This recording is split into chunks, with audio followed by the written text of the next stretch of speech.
Assalamu alaikum, everyone. My name is Muhi Khwaja with American Muslim Community Foundation, and today on the Muslim Philanthropy Podcast, we are so happy to have on Saleemah Abdul-Ghafoor, who is the Director and Chief of Staff at the Bill and Melinda Gates Foundation. Welcome to the show, Saleemah. Thank you. Of course. It's really great to have an opportunity to chat with you and just really learn from your story, your career, your personal life. So if you can share a little bit more about your background, you can get into where you grew up, where you live, went to school, all of that stuff. I was born and raised in New Jersey. I am Hassan and Nabila Abdul-Ghafoor's daughter, eldest daughter, only daughter. And I grew up in their household in a fairly diverse Muslim community in the 80s and 90s. It was the New York City metro area, so we were fortunate that we had lots of different types of cultures and people and religions and experiences. And, while I am firmly rooted in the Black American Muslim experience, I was exposed to many other communities. I was a member of the Guyanese Muslim community. I went to summer school with the Egyptians. It was just quite a mix. I ended up going to school in New York at Columbia when I went to college, and now I live in Atlanta. Great. And what was it at NYU that you studied? So I was at Columbia, not NYU.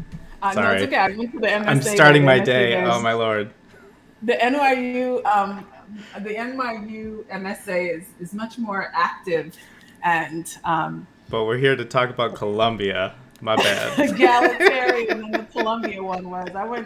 I went to like one or two Muslim events at the Columbia MSA, and I was like, this is not my tribe, so I'll move on. But Columbia was a good experience for me. It's an Ivy League university. I studied history and urban planning, but got to experience quite a lot by taking courses at SIPA, which is the School of International and Public Affairs, and also at Barnard, which is the women's college that is affiliated with Columbia University. And, again, had sort of the top Western educational experience, but in a very diverse setting and in New York City. So, I started attending a tariqa on Friday evenings and got to experience deepened relationships with the Muslims in Harlem, who have been there for generations, and great relationships with Muslims in Brooklyn and Long Island and Queens. So it was all, even though it was an isolating experience in some ways because I commuted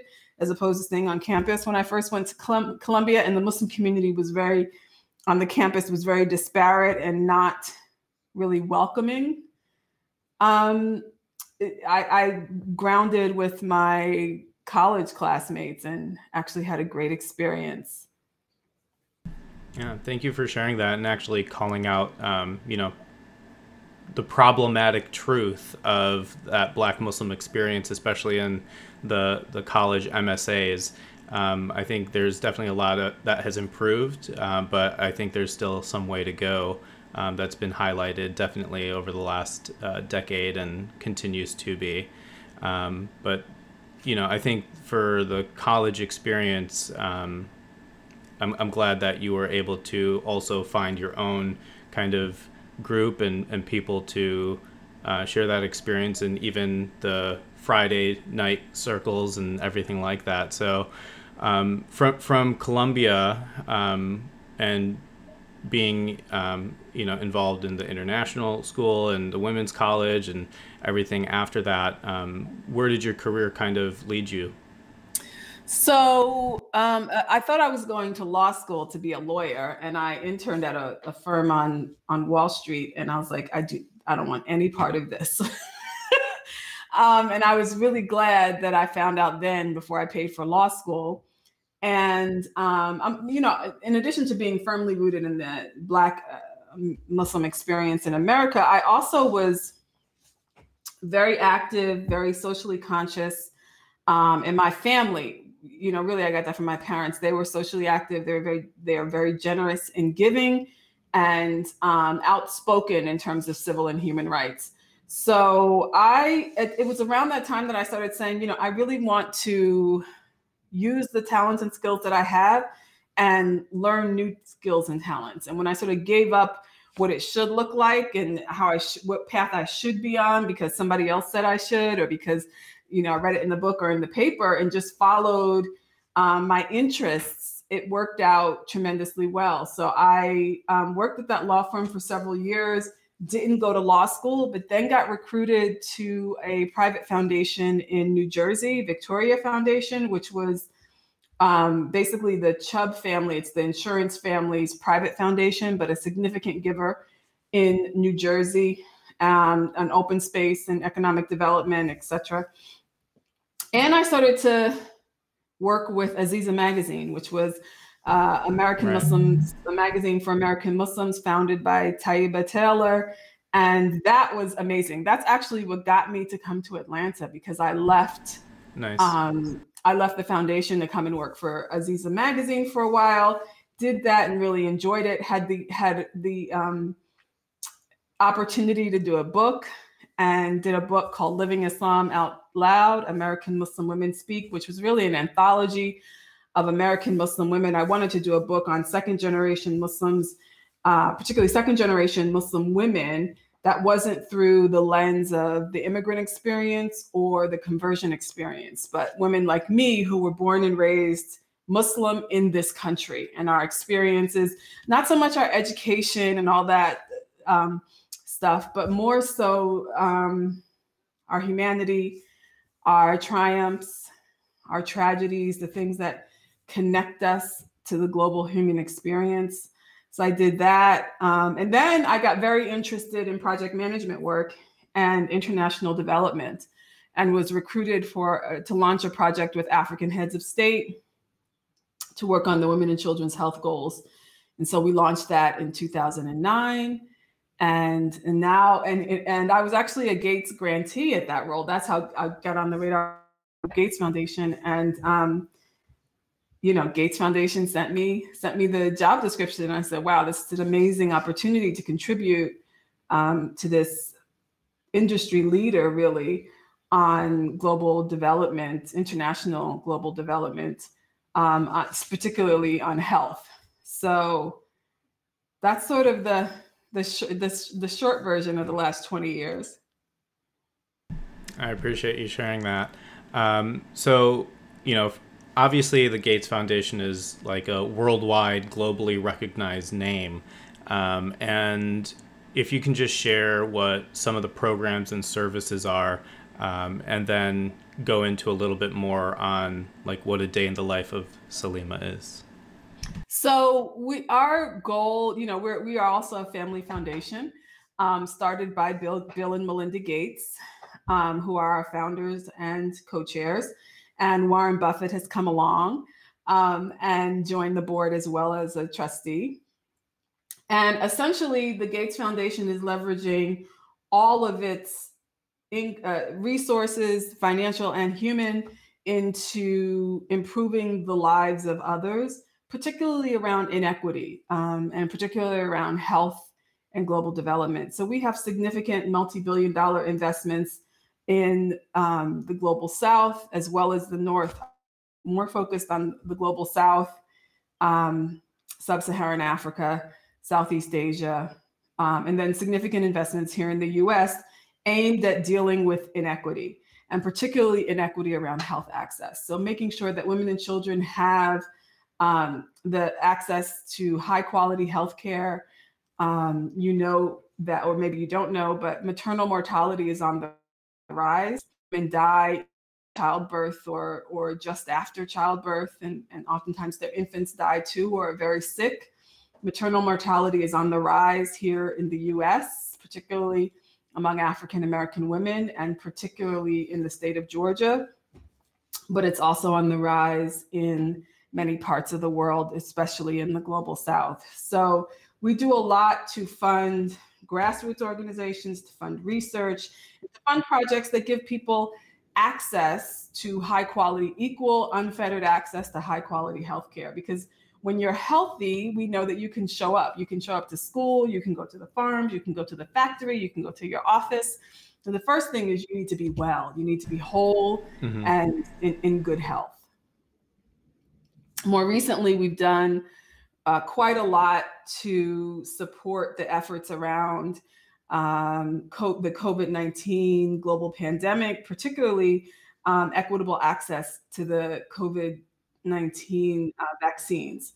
So right now, there's been this rush to market with three now qualified vaccines. 75% of the people who have gotten those vaccines have been in basically 10 of the world's wealthiest countries. So we know that there are several hundred countries in the world. It does not serve us to only have the vaccine be distributed in a handful of countries, right? We know that what happens here will happen there, what happens there will happen here. And so it serves us all to make sure that everyone has access to COVID-19 therapeutics and treatments, but also to the vaccine.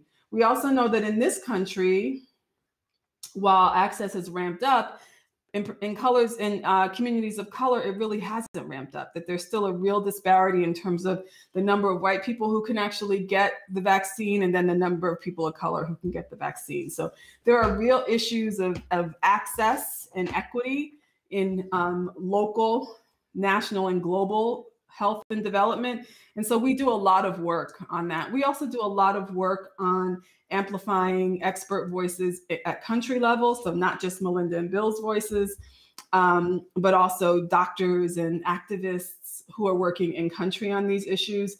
And our co-chairs have a variety of additional ways that they've leveraged their influence. For example, the Giving Pledge, where they've gotten other wealthy individuals, literally triple digits, to commit to spending down their wealth in the cause of service as well. So I consider it an honor to be working there and to be contributing, and am grateful for the opportunity.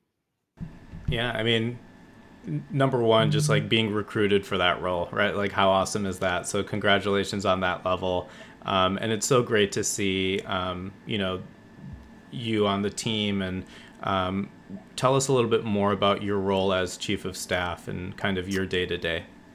So I'm the director and chief of staff in the communications division, which essentially is a best-in-class communication division that does all of the work around internal and external communication. So on the internal side, it's with our employees globally, making sure that we have the tools, the resources, the data to develop best-in-class messaging that will go externally. And there's a community of practice of chiefs of staff who work very closely together across the foundation to fulfill the work. Every day is fairly different. We're still struggling to not be in meetings back to back and to really give ourselves free and open thinking space. But leadership is committed to making sure that, we have an environment that's, particularly in the work from home environment, where so many of us are also caretakers at home and have all sorts of new pressures and new dynamics created by the work from home environment. But I would say that right now, one of the benefits of being in Atlanta is that I'm 3 hours ahead. So my day starts later. It can also go later, but we start meetings around 7 a.m. Pacific Standard Time, which is about 10 a.m. my time, and can go from 6 or 7 in the evening. I've learned to start blocking my schedule because I actually need space in between to, go to the bathroom, pray, meditate, eat. Yeah. I've always been someone where I can't just create a strategy document. We're heavy into OD right now because the division is stood up. So I actually need blocks of time, 2 or 3 hours, where I can just think and process and research and then integrate it all and then present it in a way that my team and colleagues across the foundation can take it up. So every day does look different, but lots of internal meetings now to make sure that people have what they need. I do a lot of problem solving as chief of staff and director. I do a lot of, listening to people's concerns. And I know that's partly because we have so many openings in our division right now. So I expect that to settle down. I do a lot on strategy development because we're in this inflection point where we're looking at our reputation globally and sort of mapping that reputation and making sure that the altruistic values that really ground this work that had our co-chair start the foundation are actually articulated and expressed in a proactive way, both internally and externally. So every day is a little different, but what is consistent is lots of Microsoft team calls because for safety reasons, none of us are foundation wide are meeting in right now. Right. Wow. Definitely a lot to manage for such a large global entity. And you had talked about the Giving Pledge, and I'm glad you brought that up. You talked about just disparities all across the world, even here in the United States. And when it comes to philanthropy and charitable giving, is there a role and a responsibility for the Giving Pledge or the Gates Foundation, in your opinion, to be supporting more marginalized and minority communities? Yeah, we can always do more and do better. I think I know the data show that we definitely have been an industry leader. We have gone into all sorts of countries and communities and worked very hard to develop equitable relationship with local country partners. And a big part of our work is sustainability. So not coming as the big, behemoth outside and then, helicoptering in and, throwing around money and then leaving. Our work is actually very collaborative, partnership driven. We can bring great resources, financial, but also human, technical support, technical assistance is very important. We work very closely with governments, which sometimes gets us into trouble, but we feel that in order to be effective, we have to have good government partners that we work with so that our work can be taken up and so that people can have access. But there's always more that we can do internally and externally to make sure that there's equity internally, to make sure that there's equity externally, to make sure that we're working with partners who can actually scale impact and who can help us to achieve our mission of ending inequality and ending global poverty. So yeah, I would say that, we are ambitious. We are ambitious optimists and hope for a day soon where we don't have these intractable issues anymore. But there's always more that we can do, even though we are doing a great deal. Yeah, and I was personally grateful for the foundation's sponsorship of our annual symposium in 2020. So that was a really great way to see that the Gates Foundation is supporting a wide range of causes. And I've also seen the Gates Foundation support efforts to promote giving circles and philanthropy in general.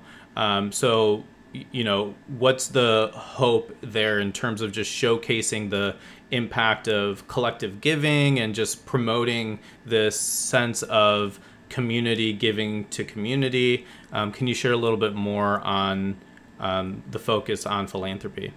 We know we can't do it alone, right? And the Bill and Melinda could certainly just be off on a yacht, enjoying their lives somewhere, but they've given their lives to this work, right? And they know that in order to achieve this world where inequality doesn't exist, where poverty doesn't exist, where children don't die of pneumonia or malaria or polio, where women can give birth in safe ways, where men can farm and have a crop to feed their families, where children can go to school every day. In order to do that, you have to have partners. They cannot do it alone. So it's really it's enlightened self-interest. If we want to meet our goals, we know that we have to partner broad and wide. We know that we have to leverage other individuals' resources and talent and ideas and work. We are by no means the only ones in this space, and by no means can we achieve the goals that we want to achieve by ourselves. So we partner far and wide in this country and abroad, at government level, civil society level. Faith leaders is an area that we know we can deepen our practice. In many of the countries where we have significant investments, we know that we cannot move, say, an issue like family planning, where women have access to birth control and women have knowledge of spacing children, or understand what to do if a baby has a fever. We can't advance that work if faith leaders don't endorse it and support it, and we're not partnering with them. So we're doing a lot, but we know we have more to do as well. Yeah, there's a tall order ahead, and there's also so much that the foundation has done. So, it's quite remarkable to kind of see the track record and just the impact that this vision has helped create. And I would say they're very fortunate to have you on their team to help lead with that as well. So, I wanted to ask you personally as well, in terms of your own zakat and sadaqah, what are a few charities that you like to support? Oh, yeah. So zakat and charity for me, my first teachers were Umi and Abu, my parents, always generous, always with a kind word, always with a smile, always with support. And we were not wealthy. We are not wealthy people. My parents were both teachers, working class. And, my father always tipped the bellboy, the bus driver, the waiter. And so I grew up with a consciousness of generosity. And even now, I remember, years in the past where if I thought I was getting low on money, I would give money away, because it would help to transform and remind me of my blessings. And so I'm really grateful, because I've been involved with several really amazing projects. So my top three that I'm giving to now and have given to for quite some time is, one, the Georgia Muslim Voter Project, which is here in Georgia, and is focused on engaging Georgia Muslims in voter registration and then getting out the vote. They have been a real change maker in terms of engaging American Muslims in what's happening here in Georgia around voter suppression and efforts to limit our right to vote. In fact, we were a lead plaintiff in one of the voter suppression cases in 2018 and went to federal court, and we won that case. So I'm incredibly honored to have I'm the immediate past chair of the board, incredibly honored to have been a part of that. And I continue to support it with my time and with my resources. So that's one, the Georgia Muslim Voter Project. It's also one of the few Muslim spaces that I've been that is truly reflects the diversity of the American Muslim community. On our board and our staff, we have, I think it's actually mostly women. I was going to say gender parity, but no, we are mostly women. But we also have a ideological range. We have Ismaili Muslims, we have Sunni Muslims, we have Muslims from the African American experience, Muslim from the immigrant experience. We have people who do not define themselves as Muslim. And so we really have focused on the mission and on being a best in practice nonprofit. And that has been our success, as opposed to being narrowly defined in a particular way around Islam or Muslims. So I'm incredibly proud of that work. And now more than ever, we have to keep that work up. Yeah, and Georgia's role in, getting us back to a blue... So Georgia Muslim Voter Project is nonpartisan. Right.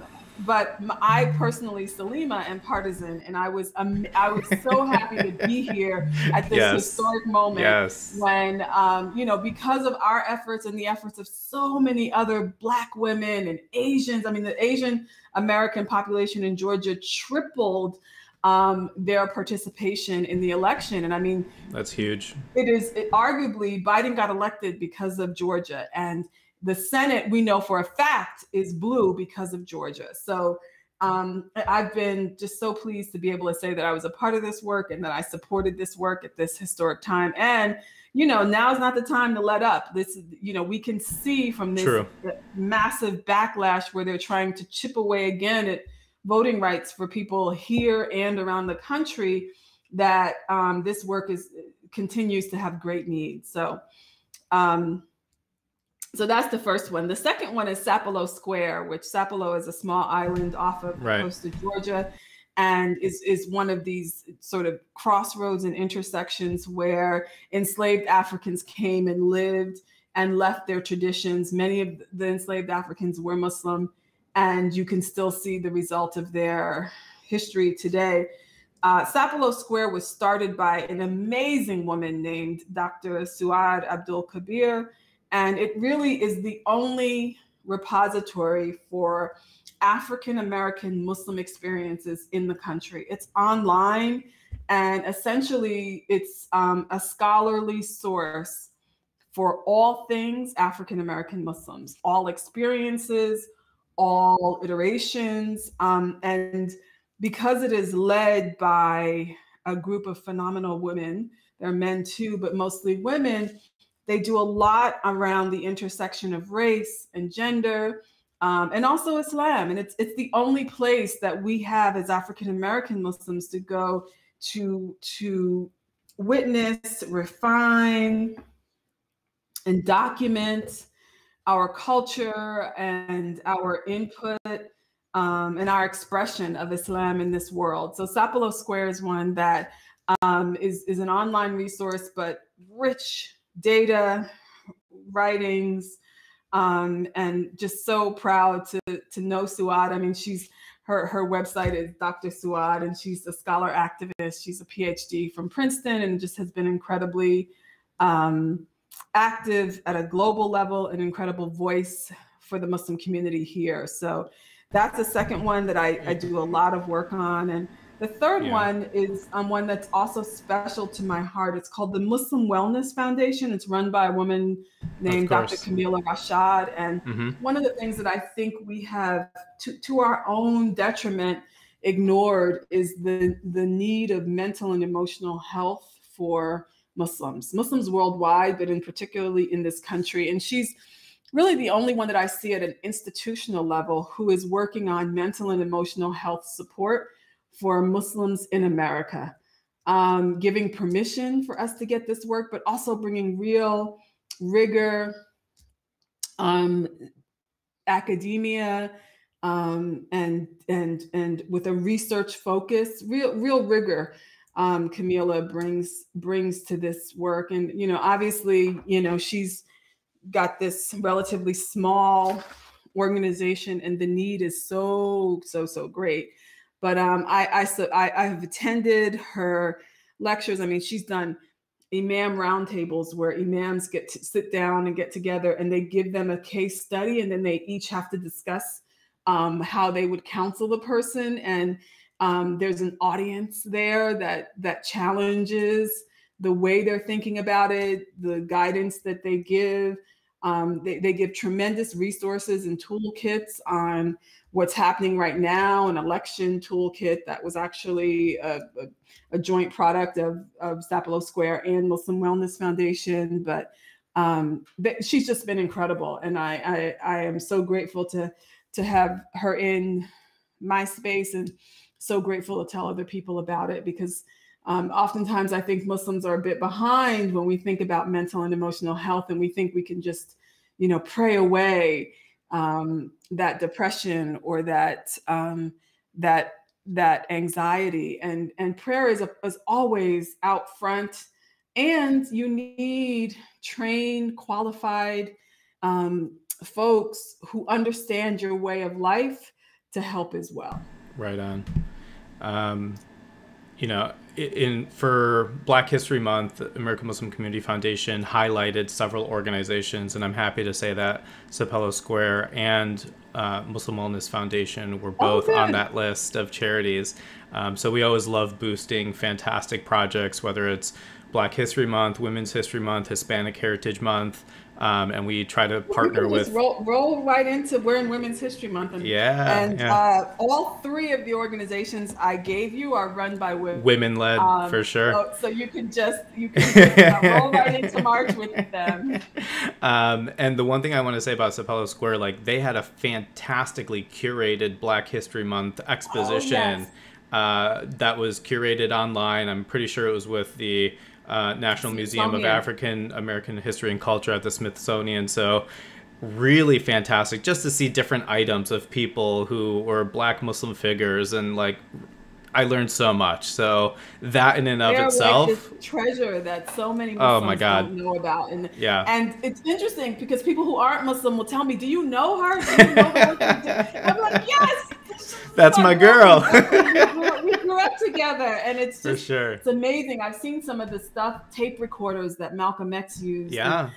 Every day they're sharing something new. It's fun. That's the thing, right? Like it's scholarly, but it's also really engaging and fun and interesting to see these physical manifestations of our history in this country, particularly when we've been erased and ignored in so much of it, even by people in our own community. So it's a huge win. I mean, we have such pride in seeing Sapelo Square at the Smithsonian and to see the daily curations. And the last thing I'll say on that as well is like, I've been taking classes at Indiana University on philanthropy and Islam, and they mention Sapelo Island, and they mention how the slaves there would be giving out saraka cakes in tradition of sadaqah, because that was the way that they could give to other people. So it's really fascinating to see the deep and enriched history of Islam in America. And it's those stories that bring me pride when I think of all of the leaders that we've had in this country and that I look up to. So, I get to add you on that list. So thank you so much for being part of this discussion. Is there anything else that you'd like to share with our listeners? No, it's my pleasure, and I'm grateful to you for the opportunity, and thank you to your listening audience for giving me the opportunity to share my work with you. And I encourage you to look up any of those organizations that we just talked about, because certainly I'm not giving it full due diligence, but am really honored to be in this forum. Yeah, for sure. And everybody can find those organizations in AMCF's nonprofit directory online. The one thing I also want to mention is we're launching and have launched the American Muslim Women's Giving Circle. And we're also working to launch an interfaith giving circle, Confronting Hate. So for those that are interested in those opportunities, you can learn more on the Giving Circle section of our website. For the Gates Foundation, obviously you can find them at gatesfoundation.org, and their Twitter handle is Gates Foundation. Saleemah, it's been a great pleasure. I'm looking forward to continuing to learn from you and just be with you on this journey in philanthropy. So thank you so much. My pleasure. Thank you so much. Assalamu alaikum. Wa alaikum salam.